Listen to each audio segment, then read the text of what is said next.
Hello, Scroftards, and all you other random folks. Welcome to the War Zone. I'm Scruffy, and this is Scruffy Tales. And I got the man cold from hell. I'm not even joking. This is the man cold from hell. It is unbelievable. Anyway, yes, so a heads up. This is what I'll be sounding like, and I'm gonna be coughing like a crazy MF mofo throughout the video. Anyway, we are gonna take a look at the front line in Ukraine, 6th of December 2024. Take a look at Kursk, Kupiansk. I think we'll take a brief look at Kharkiv as well, and some Ukrainian successes south of Pokrovsk as well, important successes. So let's get into it. Right, so I'll try and make my way through this. This might be, I don't think you realize how sick I am, but it's gonna be what it is. Not many changes in Kursk. So far, what I saw, I think it was on ATP Geopolitics yesterday, that we are hearing rumors that Ukraine has made a big push into Darino. Remember that we were talking about that in my latest video, that Ukraine was attacking here in the south and Russia was shelling the eastern parts of town. So it kind of suggested a big push from Ukraine into Darino. Whoever it was shelling, I mean, it's an indication that this area here was under attack. Either it's Ukraine shelling Russian positions or Russia shelling Ukrainians pushing in. So a lot of artillery strikes in this area, plus Ukrainian tanks engaging Russian targets down here. So a big push from Ukraine either way. And according to rumors online, it is the 225th Assault Brigade, I believe it is, that is pushing into Darino, and they were supported by, I've forgotten the number, but the Heavy Mechanized Brigade, a former tank brigade, I believe, that has been reorganized into a mechanized brigade. So it's a heavy mechanized brigade that were engaging the Russians from the south, and I'm guessing maybe the Assault Brigade 225th moved in here from the east into eastern part of the town. So Darino, it appears as if Ukraine might have had success here in Darino. Up in Kursk, we're gonna have to wait for confirmation on the maps because I don't think anything is showing on the maps as of yet. If we head on over to Andrew Perpetua, let's see, not much going on north of Kharkiv. Wait, am I lying? No, I'm not lying. As you can see here, Ukraine is pushing. Are they pushing across this field? Did I make it up here? This is a couple of weeks old in that case, or a week or so old. But clearly Ukraine is advancing in this area, and Russia is currently on the defensive. But the interesting thing is, of course, Russia was pushed out of these marshes here at Dvorichna, north of Kupiansk. Kupiansk being down here. But we still have a Russian presence here right next to the big hills and the cliffs. You had claims that Russia had made it up on top of this hill, but it seemed a bit far-fetched. Yes, they can establish a presence down here below the cliffs here, but where the hell would they go? They have this steep valley to climb. North, they move into Dvorichna and buildings that Ukraine can defend. South, it's a funnel. So it wouldn't. I don't doubt that Russia has a presence here in this valley, this steep. Let's see if we can find a 3D map, and I'll show you what the hell I'm talking about. Here we go. Take a look at this. Right. So as you can imagine, if Russia makes it across here, it's difficult for Ukraine to push in because of these. It's basically a funnel from the north, the west, and the south. So Russia can defend here quite easily. On the other hand, they can't push out because they have to push through a funnel north into urban areas, and up here on the hill and across open fields.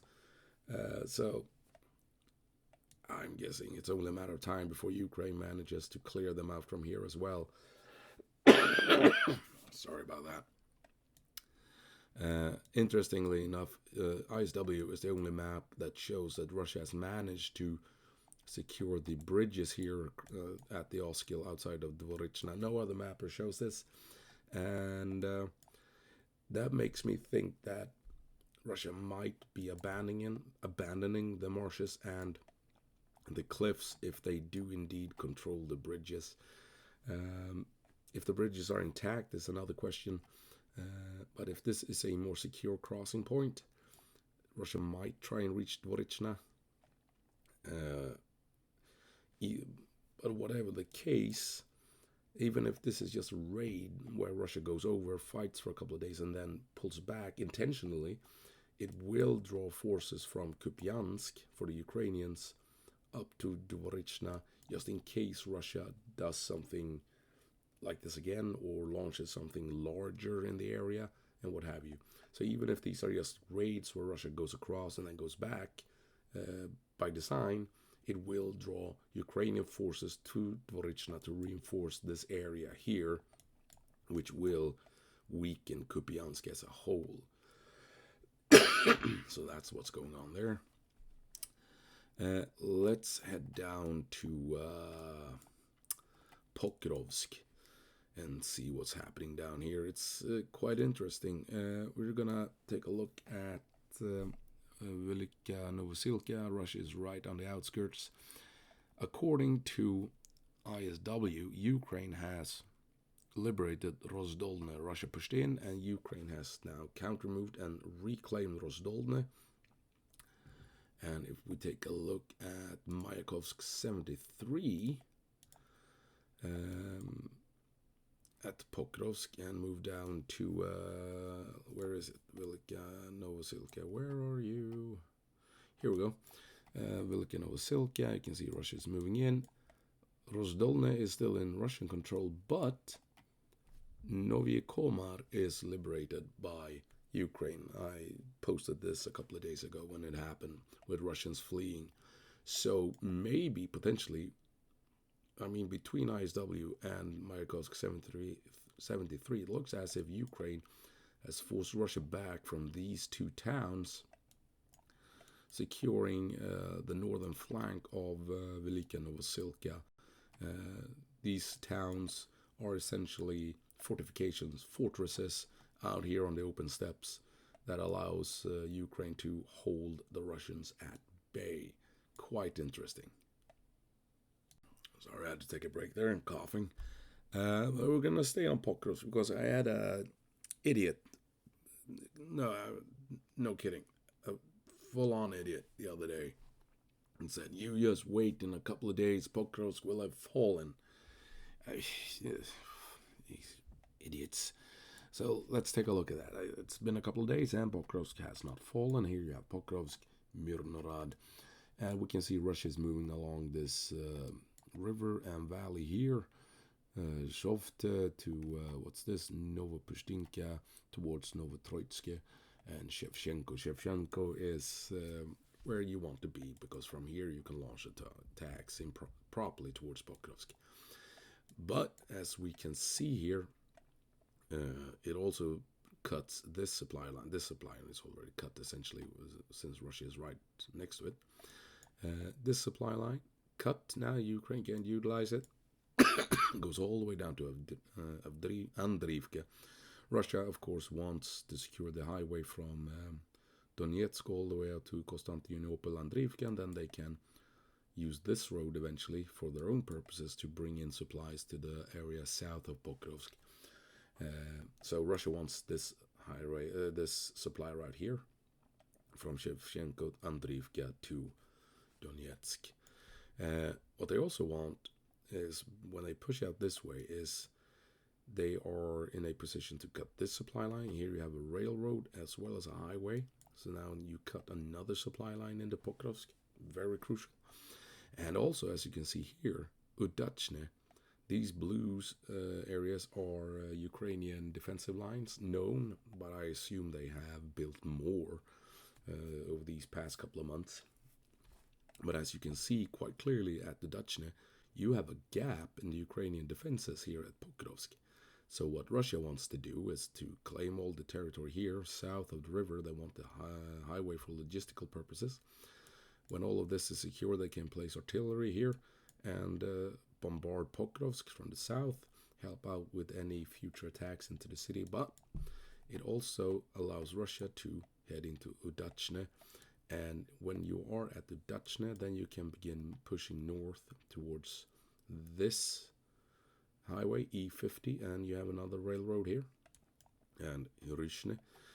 From Hirishne, you have a country road, an ordinary road. That's another supply route. And then you have the last supply route through Rodinske.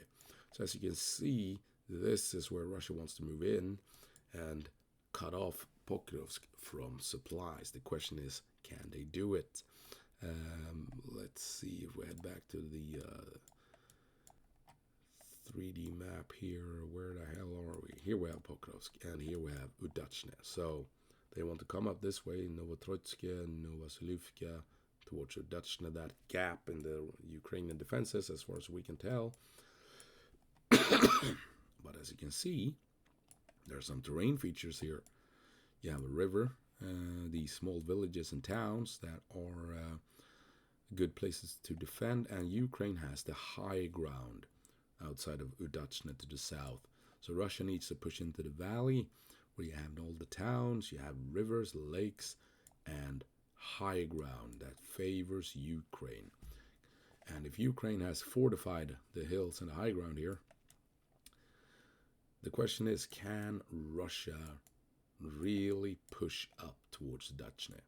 I don't think it's going to be as easy as it seems looking at the Mayakovsk 73 map. I don't think this is such a massive gap as it appears. I think this area here is heavily fortified, where you have the high ground, you have a river. These towns are fortifications in their own right. Udachne should be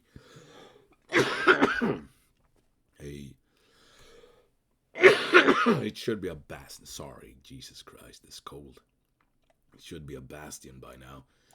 And so I don't think Russia will be able to push past the Udachne unless they are already prepared to lose a massive bunch of troops and equipment trying to push through.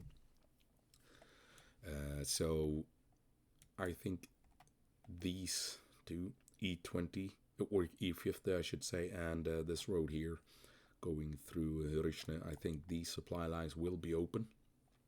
Russia might reach Udachne, but will they push on? Doubtful. And since Russia appears to have no intentions of moving north this way, that leaves this road open into Pokrovsk as well.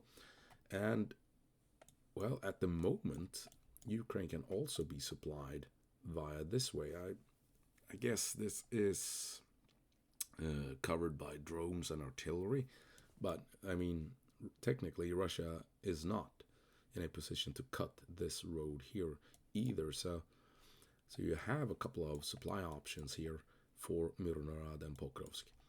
But quite clearly, Russia's main intention is to push out this way to be able to set up artillery to secure this supply route from Andriivka up to Shevchenko, and it will put them in a spot to push through Udachne, trying to reach Hirishne.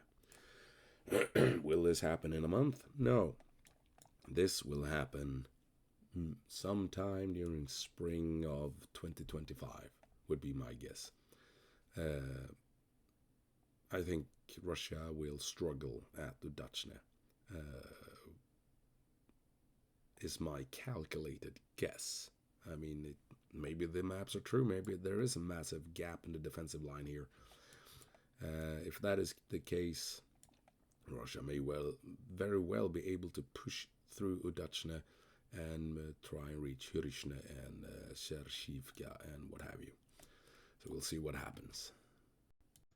And that's it. That's all I have for you, and I will try and cure myself.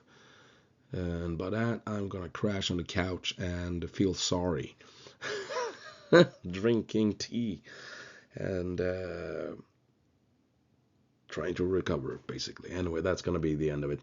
As always, go po marsh, Ukraine, and give them hell.